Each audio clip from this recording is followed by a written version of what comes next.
Donc nous aurons l'occasion d'avoir parlé de relations, partager des relations d'alliance avec Dieu. C'est l'occasion que j'ai aujourd'hui de vous partager ce sujet.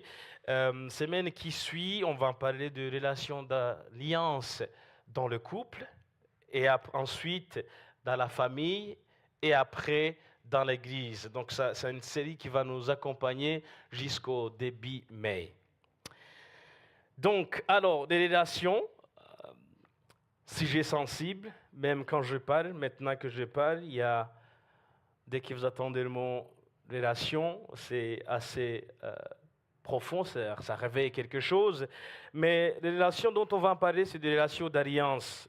Alliance avec Dieu, dans la Bible, c'est une idée centrale qui décrit l'engagement profond, volontaire et durable entre Dieu et les humains. Ce n'est pas seulement un contrat, mais c'est une relation fondée sur l'amour, la fidélité et la responsabilité mutuelle. Relation avec Dieu, c'est le sujet d'aujourd'hui dont je vais parler, malgré le défi du siècle. J'aimerais parler quand même un peu du défi du siècle dans les relations, parce que comme c'est un sujet sensible, beaucoup peuvent être entourés, mais vraiment passer à côté de relations profondes, même avec Dieu. On peut être dans la communauté, dans une grande église comme celle-ci, mais de passer à côté de relations profondes, même avec Dieu. Aujourd'hui, beaucoup de gens savent prier. Beaucoup y prient, mais pas réellement vivre la relation avec ce Dieu. Je pense que la motivation de cette série, en tout cas, c'est pour que nous puissions dépasser cette relation normale ou la prière de Dieu bénis-moi ou Dieu aide-moi. C'est le sens de cette série, pour que nous puissions renouer nos relations parce qu'on en a besoin. Donc, en premier lieu, on voit que c'est Dieu est un Dieu d'alliance. C'est un Dieu d'alliance parce que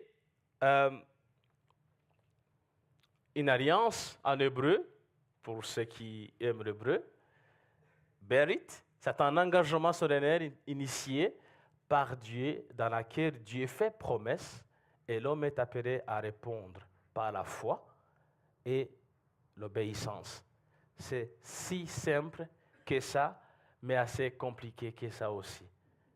C'est Dieu qui initie. Donc le cœur de tout ce message, de cette relation d'alliance avec Dieu, c'est lui qui initie cette relation. C'est bon à savoir, par des promesses, Dieu fait des promesses et il attend que l'homme, toi et moi, nous puissions répondre à ces promesses, à cette initiation d'alliance par la foi et l'obéissance. Nous reverrons à Genèse 17, Abraham, c'était dans le moment où Abraham venait d'être demandé de quitter sa patrie. Et ici, il va faire une rencontre avec Dieu. Abraham tomba le visage contre terre et il lit et disant dans son cœur, un fils pourrait-il naître à un homme de 100 ans et Sarah âgée de 90 ans pourrait-elle mettre un enfant au monde? Dieu dit, c'est certain, ta femme Sarah te donnera un fils et tu l'appelleras Isaac. J'établirai mon alliance avec lui comme une alliance perpétuelle pour sa descendance après lui. Vous voyez, c'est un moment où Dieu va faire une alliance, va donner une promesse à Abraham, mais vu à la situation actuelle, vu à ce qu'Abraham, son âge, 100 ans, et celle de son épouse, Sarah, pour lui, ça semble être impossible. Mais c'est justement l'alliance que Dieu traite avec lui et qui dit c'est une alliance perpétuelle. Et vous savez, pour ceux qui connaissent l'histoire, vous savez qu'Abraham, c'est au travers de lui que les nations ont été bénies ou sont bénies. La promesse d'être béni, qu'il sera le grand-père de toutes les nations. Une bénédiction pour toutes les nations. En Lévitique et ce verset de Jérémie, toujours c'est cette alliance que Dieu traite. Je marcherai au milieu de vous, je serai votre Dieu et vous serez mon peuple. Il y a une promesse que lui-même donne. Je marcherai au milieu de vous. Il donne cette promesse. Et la réponse qu'il attend à l'homme, à toi et à moi, juste de répondre par la foi et l'obéissance, c'est d'apprendre, de connaître qu'il a promis. Et lui, on sait qu'il est fidèle, il garde ses promesses. Je serai votre Dieu et vous serez mon peuple. C'est ce que Jérémie exprime dans son chapitre 31, verset 33. Mais voici l'alliance que je ferai avec la communauté d'Israël. Après ces jours-là, déclare l'Éternel, je mettrai ma loi à l'intérieur d'eux, je l'écrirai dans leur cœur, je serai leur Dieu et ils seront mon peuple. Donc Dieu, on voit que toujours il cherche l'appartenance. Il cherche, dès le début, Dieu cherche à être en partenariat avec l'homme. Malgré la faute de l'homme, malgré la chute, mais toujours il cherche cette appartenance. Et c'est une bonne nouvelle de savoir que ça ne dépend pas de nous. C'est lui qui initie en premier. Si vous vous rappelez, le jour où vous avez donné votre vie à Dieu, vous ne le connaissiez pas. C'est cet amour, cette grâce qui vous a rencontré. Et il ne change pas, il fait toujours ça.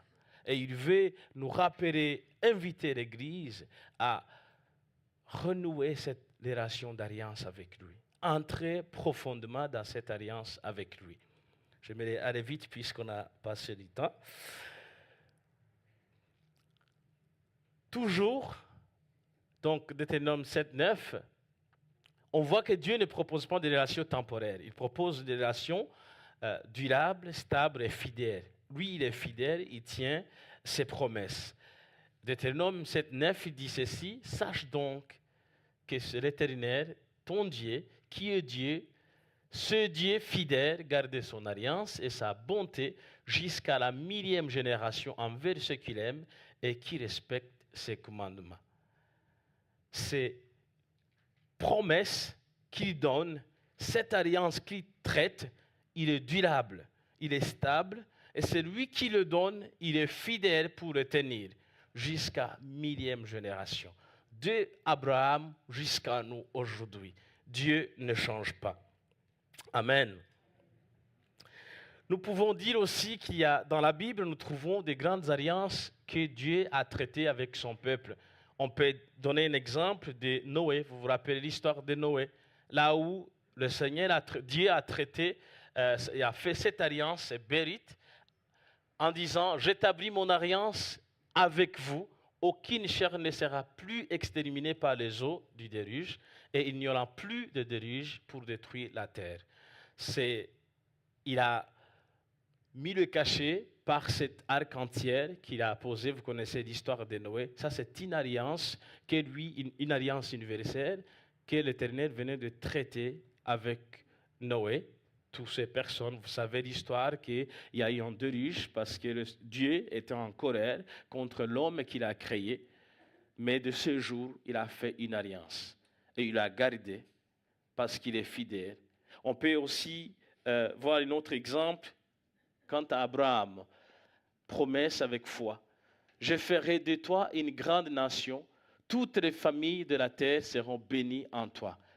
Encore une fois, c'est Dieu qui initie. Vous savez, cette histoire quand Abraham était sur la montagne, il a quitté sa patrie par l'obéissance. Il a répondu par la foi et l'obéissance. Il va sur la montagne pour offrir une offrande. Et c'est là où il va recevoir ses promesses. Et ces promesses est pour nous aussi, parce que dès le début, Dieu cherche ce partenariat. C'est lui toujours qui initie. Et l'homme, lui, ce qu'il est demandé, c'est juste de répondre avec foi et obéissance. On verra qu'est-ce que ça veut dire pour nous aujourd'hui. Pour aller vite, il y a aussi l'alliance avec David, l'alliance de royauté. Cette promesse de règne éternel que Dieu donne à David, qui dira ceci en 2 Samuel 7, 16. Ta maison et ton règne seront assurés pour toujours après toi. Ton trône sera affermi pour toujours. Là, on voit une promesse. Vous savez, pour ceux qui connaissent l'histoire, David, c'est une alliance ou c'est une promesse messianique. Le règne sera ton trône. C'est Dieu qui assure cette promesse pour David, d'avoir un règne éternel. Et on connaît l'histoire de Jésus-Christ, descendant de cette lignée de David. Parce que Dieu est fidèle, il a gardé son alliance, sa promesse qu'il a faite à David. Ça nous amène à cette nouvelle alliance de Jésus-Christ, justement, toujours dans cette lignée.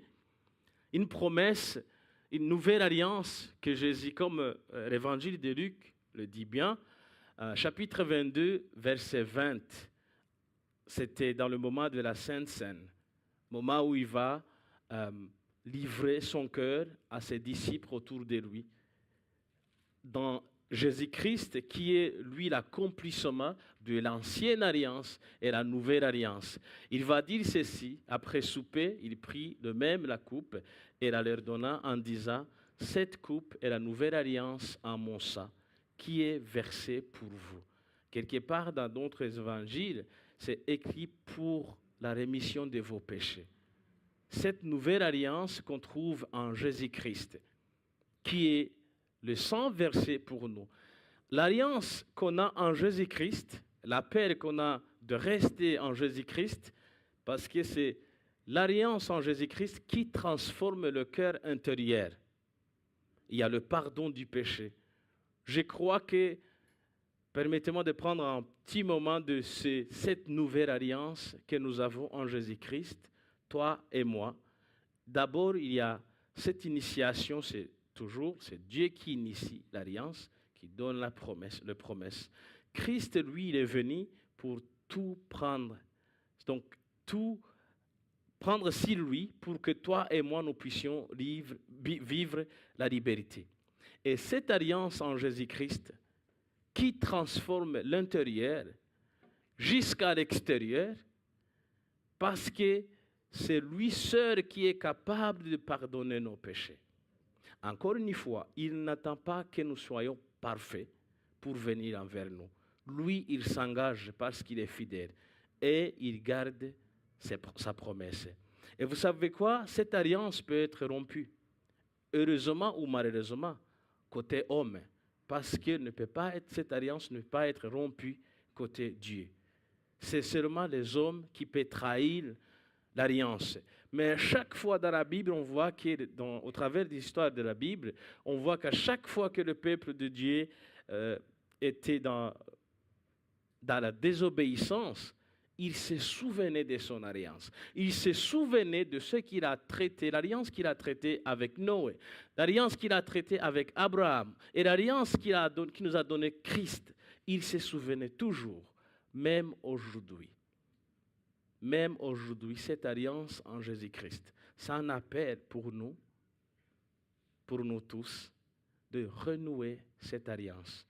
Et pour bien vivre cette alliance en Christ, ce n'est pas suffisant de connaître la doctrine, c'est plutôt vivre cette relation d'alliance avec Dieu, dans la proximité. Ça ne suffit pas de connaître la doctrine de l'Église.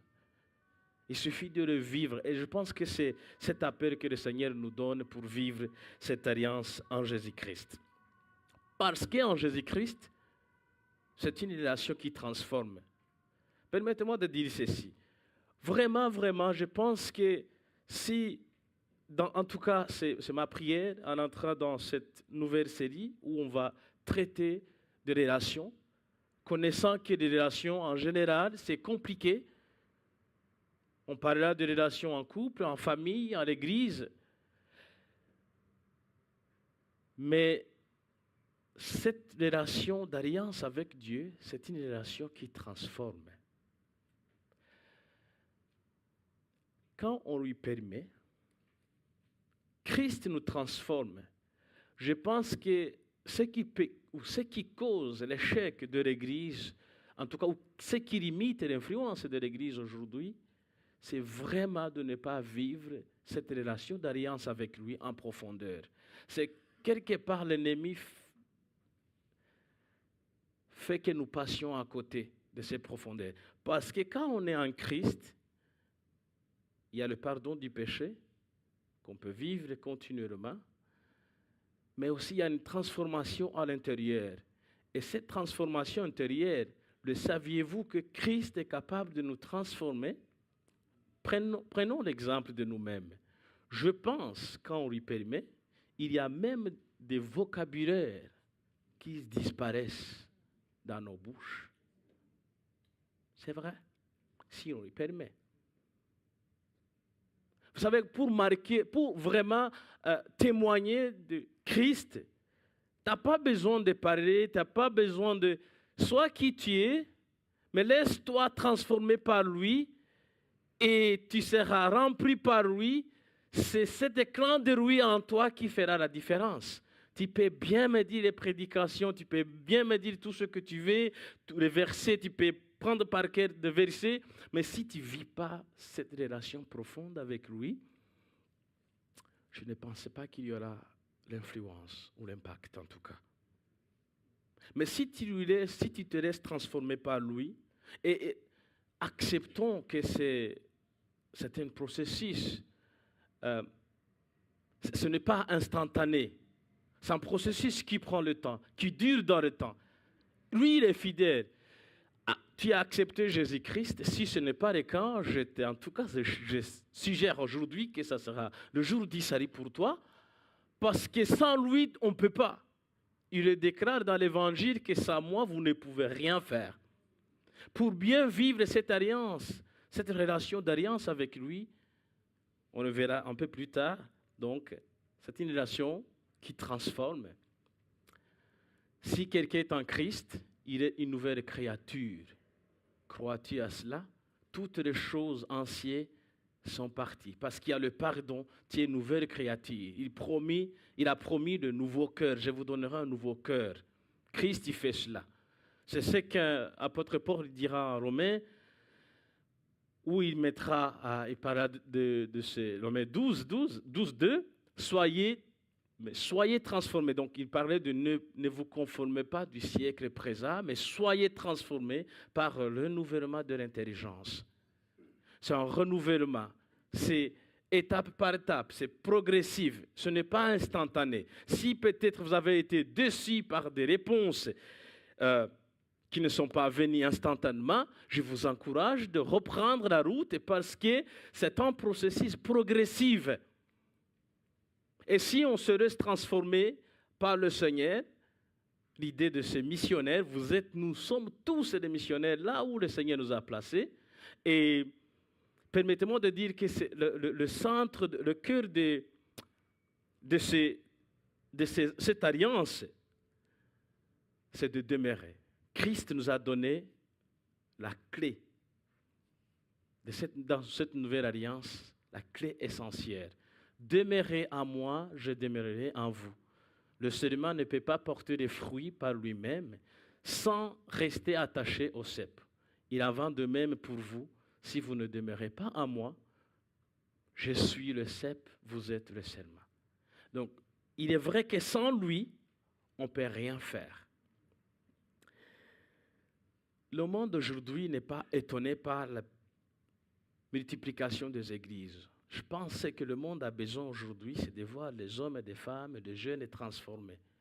Et cela est bien simple possible si on vit une vie du pardon, de reconnaître nos erreurs, de reconnaître nos échecs et de vivre proximité dans cette relation d'alliance avec Christ, lui qui nous pardonne le péché, lui qui nous fait avancer, lui qui nous a acceptés par sa grâce, tels que nous sommes, et de connaître que ce voyage de transformation, ce n'est pas instantané, c'est en marche progressive.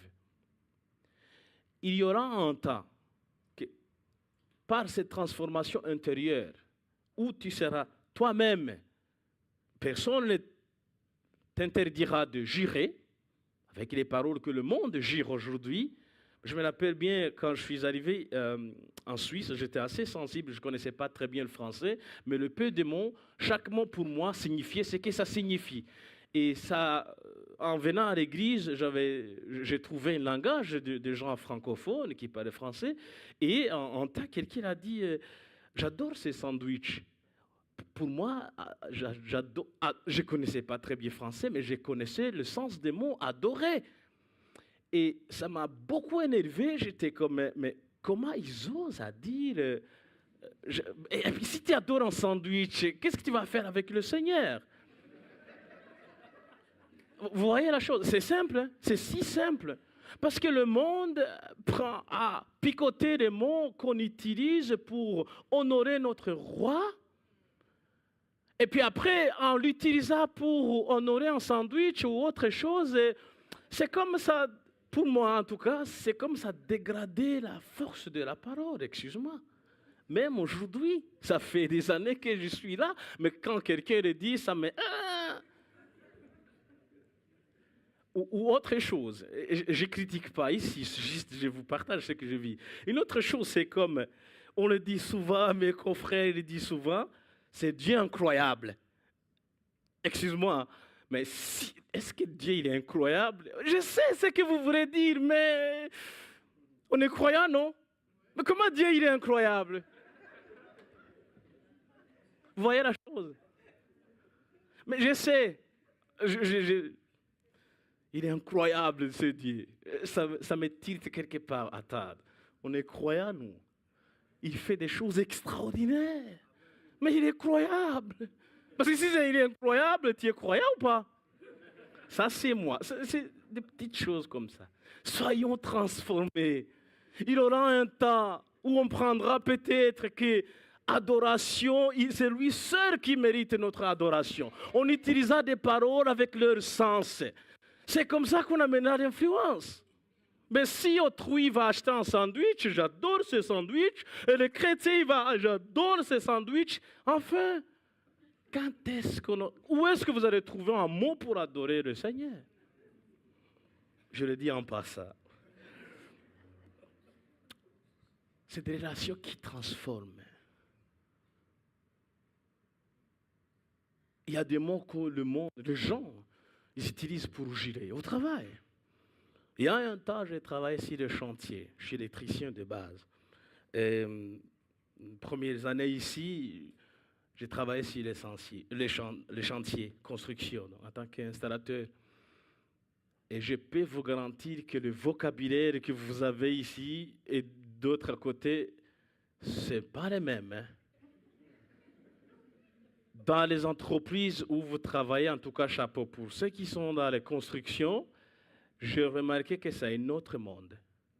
Je peux vous garantir qu'avec moi, cette sensibilité que je viens de vous avouer, il y avait pas mal de choses dites. Et pour moi, les paroles ont sa puissance. Quand on était enfant,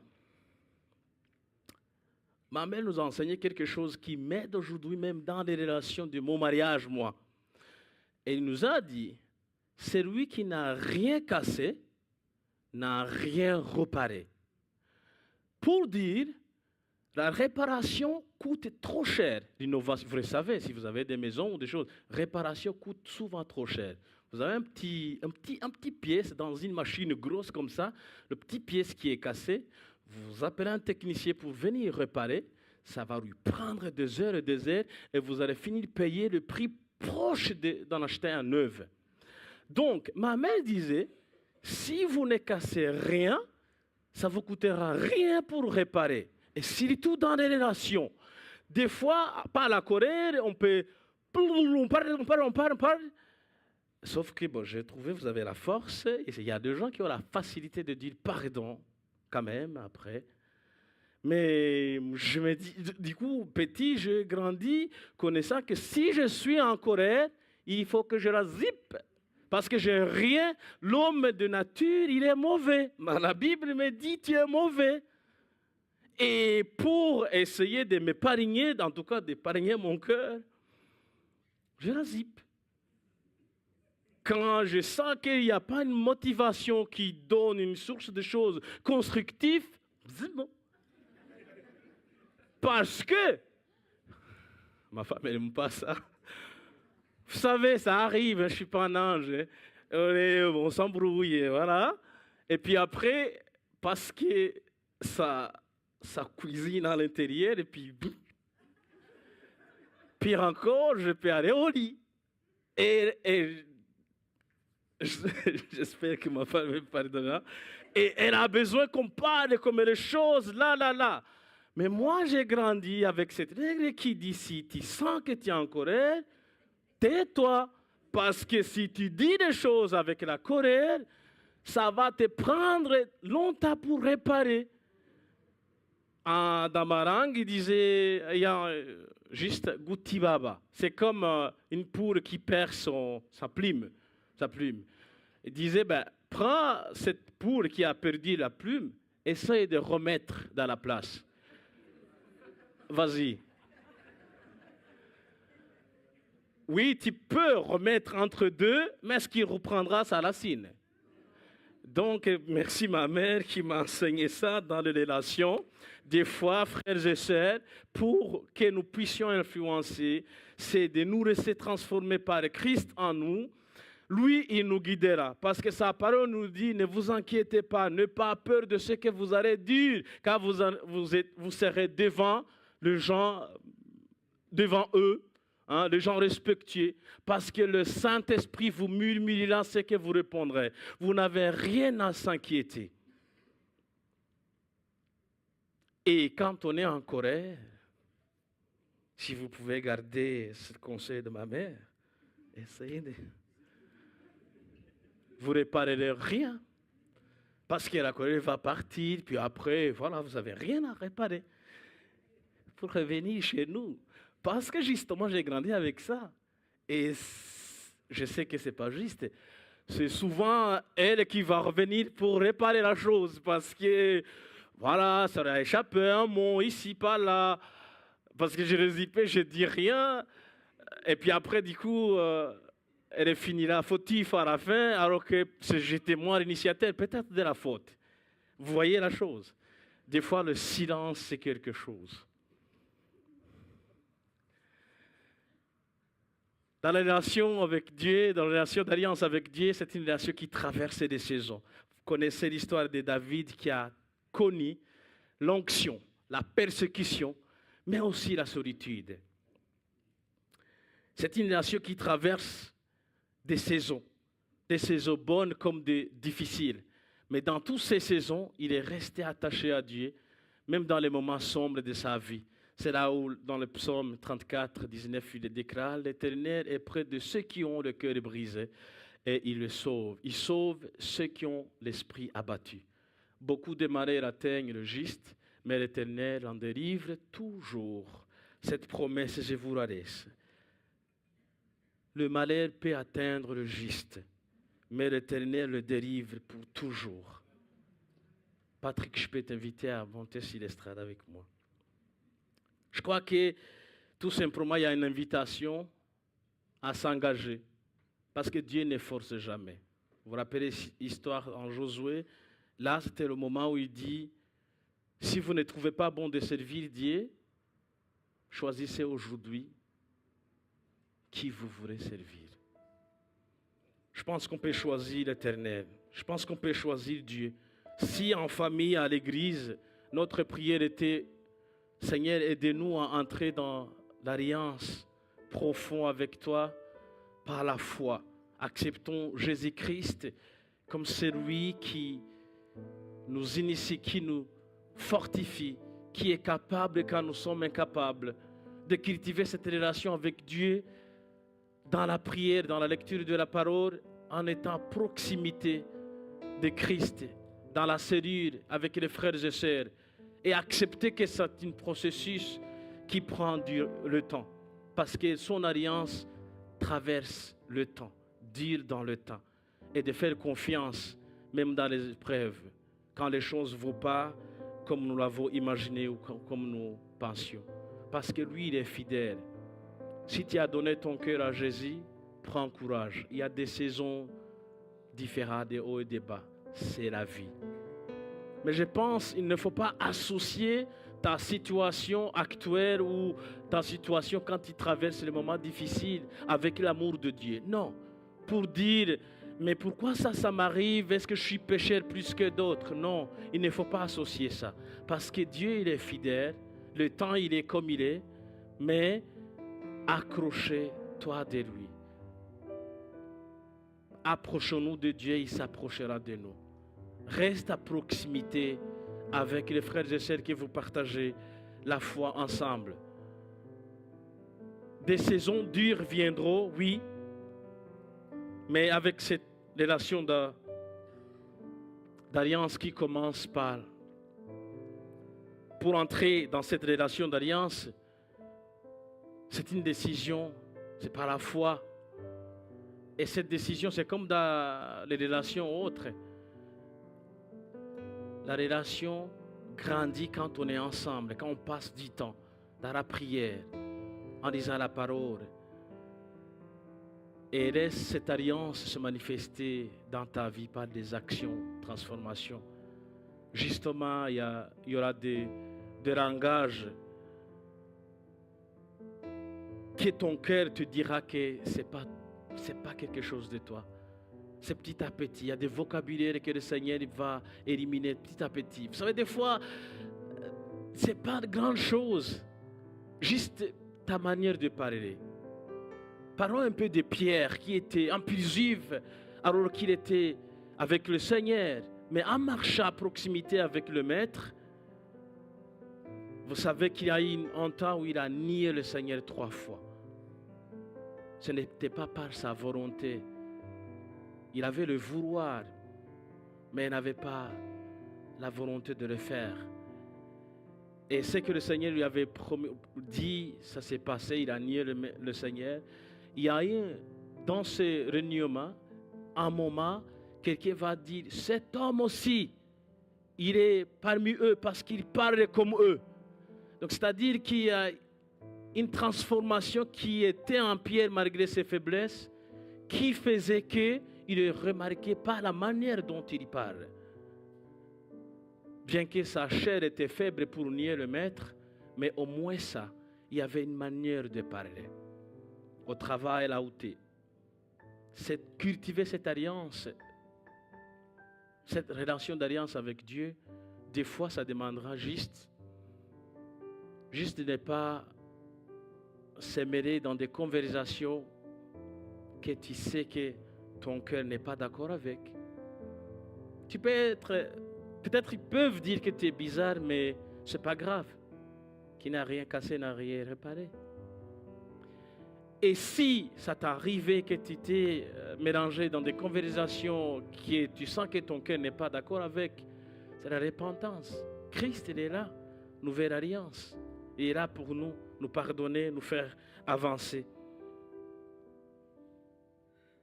La question, ce n'est pas est-ce que Dieu est engagé envers moi. La bonne question sera plutôt suis-je engagé envers lui? Parce que lui, il est fidèle. Il ne change pas. Ça ne dépend pas de ta perfection. Non. C'est juste ton cœur. Si aujourd'hui tu dis Seigneur, avec moi, aidez-moi à entrer dans cette relation d'alliance avec toi en profondeur. Vous savez, je propose qu'on peut être debout juste pour prier tous ensemble. Je pense que d'une part ou d'une autre, je pense chacun, nous avons besoin d'un renouement du Seigneur, de vivre cette relation avec le Seigneur.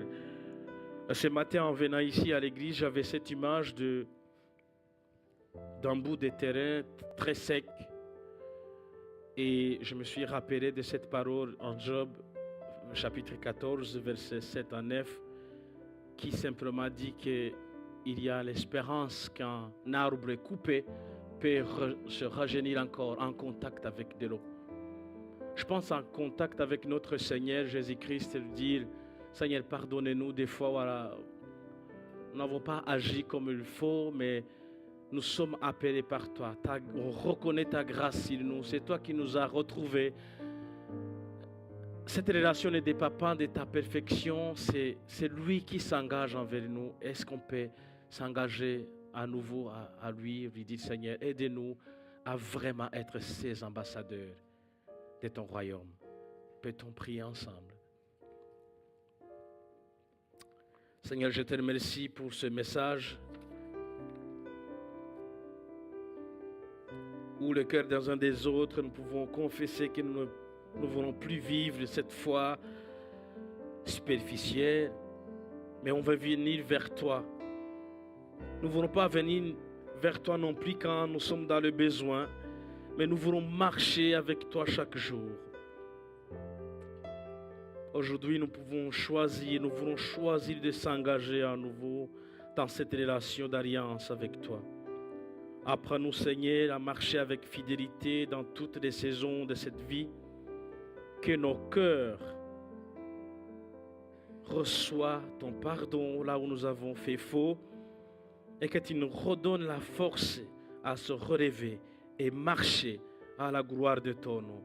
Je te bénis, Seigneur, pour cette communauté, pour cette série que nous avons commencé, où on parle des relations. Là où nous avons des difficultés dans des relations en famille, nous te demandons, Seigneur, que tu nous viennes en aide. Nous te remercions pour le sacrifice que tu nous as fait. Jésus-Christ, c'est toi qui nous donnes la vie. Et merci pour cette vie. Alors que nous parlons de cette relation, nous te demandons, Seigneur, de nous fortifier. Rends-nous capables. Sans toi, nous ne pouvons pas. Nous reconnaissons que sans toi, nous ne pouvons pas. Personne n'est parfait. Mais nous savons que toi, tu es parfait. Et tu nous fais marcher pas à pas dans la perfection. Merci pour ton pardon que tu offres. Merci pour ta force que tu donnes à chacun. Merci, Seigneur. Parce que ce que tu désires, c'est que nous puissions vivre cette relation profondément. Béni sois-tu au nom de Jésus-Christ. Amen. Que le Seigneur vous bénisse.